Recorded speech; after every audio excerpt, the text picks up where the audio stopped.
Dan sementara itu pemirsa, siapa yang tidak mengenal dengan jajanan, kebab, dan burger?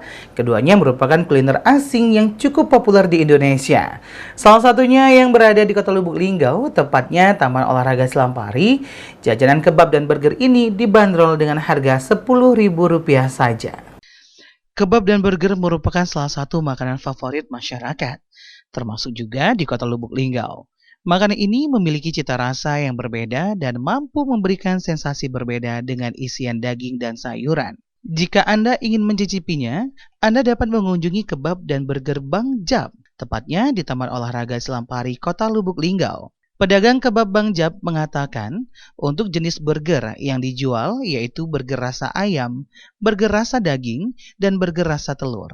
Tidak hanya makanan saja yang dijual, ia juga menjual beberapa jenis minuman, yaitu es teler, alpukat kocok, dan es jelly.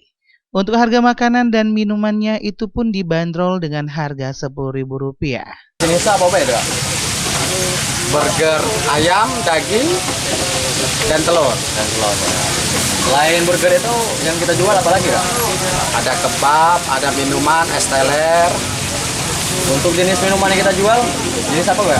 Es teler, alpukat kocok, es jelly. Kita jualannya di mana ini, Kak? Ini di Taman TOS, Selampari. Taman Olahraga Selampari. Kita buka jam berapa, Kak? Buka jam 4. Jam 4 ya. Untuk harga burger yang kita jual itu mulai dari harga berapa itu, Kak? Harga 10.000-an. 10.000-an ya. Kalau untuk minuman ya, Kak? 10.000-an juga. 10.000-an. Serba 10.000. Dalam sehari Owner pedagang kebab dan burger ini mampu meraup omset hingga Rp500.000 per harinya. Tim Liputan Selampari TV.